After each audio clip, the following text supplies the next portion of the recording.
বৌমা, এই লক্ষ্মী মুরগিটা নাও। এই মুরগির নাম যেমন, গুণেও তেমন। ও একসাথে 50টা ডিম পাড়ে। সে কি বলছেন খুড়ি, এত ডিম? আরে শুধু ডিম নয়, সবগুলো থেকে বাচ্চাও ফোটায়। এই মুরগি তোমাদের খামারে থাকলে কদিনেই খামার ভরে যাবে। তাহলে তো এই মুরগিটাকে যত্নে রাখতে হবে। হ্যাঁ, একে আদর যত্ন কর, এটাই একদিন তোর ভাগ্য ফেরাবে দেখিস। ঠিক আছে, এটা আমি রেখে দিচ্ছি। এবার হাত মুখ ধুয়ে সবাই ঘরে এসো, গরম গরম খাবার আছে, সবাই খেয়ে নাও।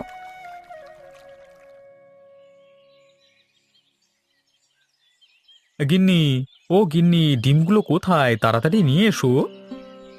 আসছি বাবা, আসছি। পরিষ্কার করে তো নিয়ে আসতে হবে, সেই সময়টুকুও তোমার হচ্ছে না।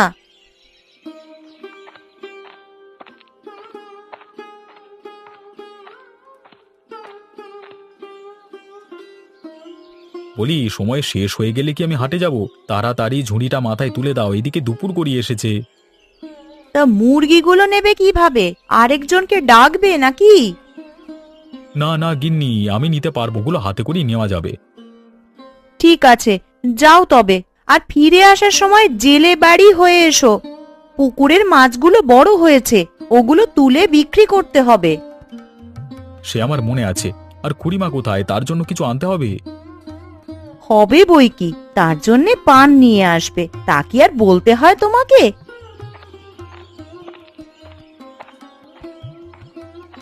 আমার জন্যে পুঁতির মালা আর এক শিশি আলতা নিয়ে এসো বাবা।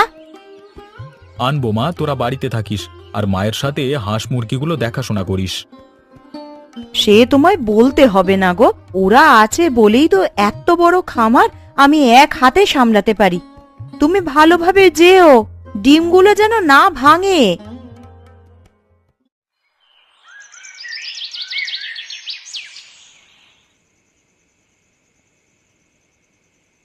কি ব্যাপার বাবলু, কখন থেকে দাঁড়িয়ে আছো? কিছু বলবে?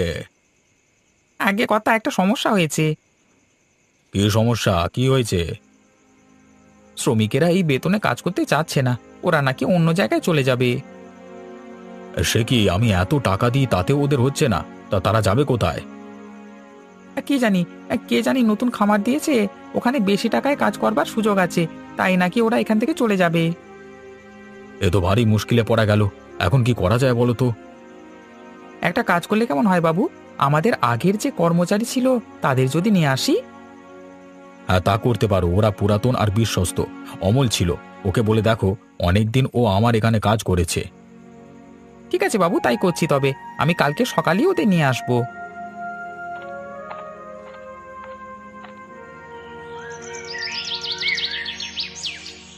মিনু, বাদল, কোথায় গেলি? হাঁসের খাবারগুলো নিয়ে আয়, ডিমগুলো তুলে ওদেরকে খাবার দিতে হবে রে।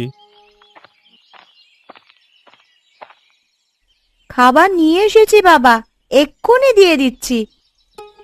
যা যা, তাড়াতাড়ি যা, আগে ডিমগুলো তুলে নিস, না হলে হইচই করে ওগুলোকে ভেঙে ফেলবে।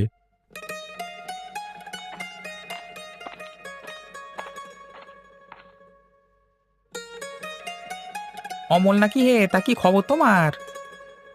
খুব ভালো আছি দাদা। তুমি হঠাৎ এদিকে, পথ ভুলে নাকি? তোমার কাছে এসেছিলাম। নতুন খামারে কাজ নিয়েছো বুঝি? যাক, সেসব কথা বাদ দাও। রায় বাহাদুর তোমাকে ডেকে পাঠিয়েছেন, তার সাথে কথা বলে আগের কাজটা করো গিয়ে। ও, এই কথা? কিন্তু আমি যে যেতে পারবো না দাদা। তোমার রায় বাহাদুরকে গিয়ে বলো অমলের নিজের খামার আছে, সেখানে তাকে সময় দিতে হবে। আর তোমাকে বলছি, তুমি চাইলে আমার খামারে কাজ নিতে পারো। রায় বাহাদুরের অপেক্ষায় 50 টাকা আমি বাড়িয়ে দেব তোমাকে। কি, এই খামার তোমার? হ্যাঁ গো হ্যাঁ, দিন দিন যা বড় হচ্ছে খামারখানি, একা আর সামলাতে পারছি না। তোমাদের কজন শ্রমিকের সাথে কথা বলো, সামনের মাস থেকে ওরা কাজটা শুরু করবে। ও, তাহলে তুমি ওদের বেশি টাকা দিয়ে ভাগিয়ে নিচ্ছ? এই দিনও আমাকে দেখতে হলো। তা যা বলেছ, আরো কত কিছু দেখতে হবে দাদা। কি কি কি কি বলতে চাইছো তুমি? তোমার দুঃসময় চলে এসেছে বাবলুদা। রায় বাহাদুরের ব্যবসায় মন্দা দেখা দিলেই সে তোমাকে লাথি মেরে বার করে দেবে। একদিন যেভাবে আমাকে তাড়িয়েছিল ঠিক সেভাবে। তাই বলছি, সময় থাকতে আমার খামারে চলে এসো, অনেক সুবিধে পাবে। কিন্তু চুরিটা তোমাকে বাদ দিতে হবে। আমার খামারে চুরি চামারি চলবে না। আচ্ছা, ভেবে দেখবো ক্ষণ। এখন আমি যাই তবে। কথাটা কর্তাবাবুর কানে দিতে হবে। আরে যাও যাও, তাকে গিয়ে বলো যে শোষণের দিন ফুরিয়ে এসেছে, কেউ আর ওর এখানে কাজ করবে না।